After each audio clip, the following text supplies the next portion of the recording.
Salut, c'est Philippe et on se retrouve aujourd'hui pour voir quelques fonctionnalités méconnues dans Final Cut Pro. Et on attaque tout de suite. Par défaut, l'interface de Final Cut Pro propose un visualiseur unique, utilisé à la fois pour la timeline et le navigateur d'événements. Cependant, il est possible d'afficher un second visualiseur dédié aux événements avec le raccourci Command-Ctrl-3. Cela permet de disposer d'un visualiseur pour les rushs et d'un autre pour la timeline. Bien que je n'utilise pas cette fonction, elle peut s'avérer pratique pour les monteurs habitués à Avid ou à Premiere. Donc maintenant, trois touches que les monteurs connaissent, c'est JKL. Alors L pour avancer, et si j'appuie plusieurs fois dessus, ça accélère jusqu'à x32. J pour aller à reculons, idem, si j'appuie plusieurs fois dessus, je vais en arrière en accéléré. Et la touche K pour stopper la lecture. Mais en maintenant les touches K et L ou K et J appuyées en simultané, vous allez avancer ou reculer avec une vitesse divisée par 2. Donc très pratique pour vérifier un raccord, une transition, etc.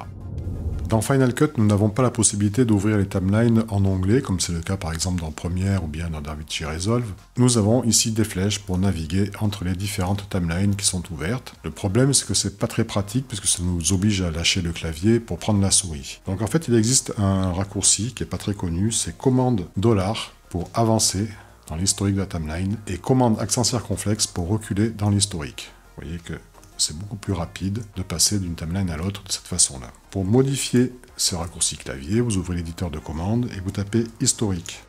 Et le nom des commandes se trouve ici. Vous avez avancé dans l'historique de la timeline, donc commande $, et reculer dans l'historique de la timeline, commande accent circonflexe. Vous pouvez les personnaliser à votre guise si vous le souhaitez.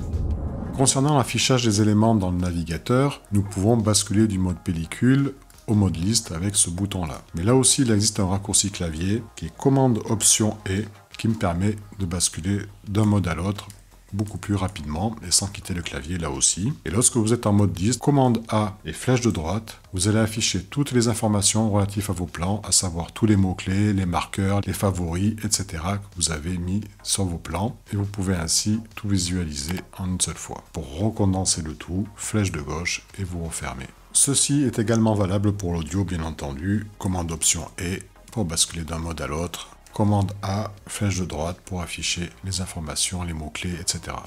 Vous pouvez afficher aussi les infos de survol, par exemple en faisant CTRL-Y. Vous avez ici, vous voyez tout de suite, les infos qui s'affichent avec les mots-clés, ainsi que le timecode et les notes, si vous avez mis des notes dans ceci. Cela fonctionne également si vous êtes en mode liste, c'est la même chose. Voilà, avec CTRL-Y, vous affichez ou vous masquez les infos de survol.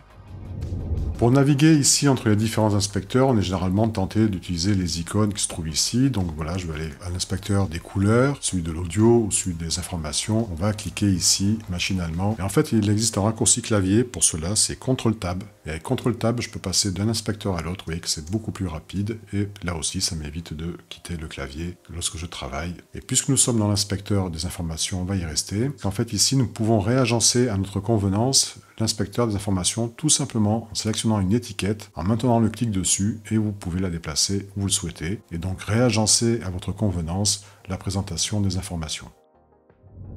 Une autre astuce qui est assez peu connue également, c'est lorsque vous êtes dans la timeline, par exemple ici, j'ai ma tête de lecture qui se trouve à cet endroit-là, que je vais remonter plus avant, chercher par exemple un plan. Donc je vais faire commande C, parce que je voudrais le coller à l'endroit à ma tête de lecture. Et plutôt que de refaire défiler ma timeline, je fais flèche de droite, et vous voyez que je reviens directement à ma tête de lecture, et je peux coller mon élément si je le souhaite par exemple. Donc avec les flèches droite et gauche, vous pouvez revenir à chaque fois à votre tête de lecture, où qu'elle soit dans votre timeline. Lorsque vous travaillez avec des fichiers PSD dans Final Cut, vous voyez qu'on a une icône ici avec des calques, et en fait, si vous double-cliquez dessus, depuis le navigateur, vous pouvez directement ouvrir le PSD et avoir accès aux différents calques, les activer ou les désactiver, ou bien ajouter des effets sur celui-ci si vous le souhaitez.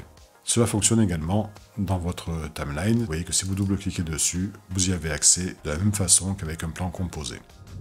Maintenant, concernant les effets, regardez si je souhaite appliquer par exemple un effet colorié sur ce plan-là. Si je sélectionne mon effet et que je maintiens Alt enfoncé, vous voyez que je vais pouvoir effectuer un réglage directement depuis la fenêtre des effets. Je peux régler l'intensité, je double-clique dessus, vous voyez qu'il est directement appliqué avec le réglage. Et pour terminer, dans l'onglet Transformer, je vous avais déjà montré que si on sélectionne ici le champ de valeur en appuyant sur Alt, on peut avoir vous voyez, une rotation vraiment très graduée. Ça permet de faire des réglages précis. Mais ici, avec la roue, si vous maintenez Maj enfoncé, vous allez voir, vous avez une rotation incrémentale de 45 degrés en 45 degrés. Donc ça peut être pratique dans certains cas. Voilà, ça sera tout pour aujourd'hui. Si la vidéo vous a été utile, mettez un petit coup de pouce, ça soutient la chaîne. Pensez également à vous abonner. On se retrouve très bientôt pour une nouvelle vidéo. D'ici là, salut!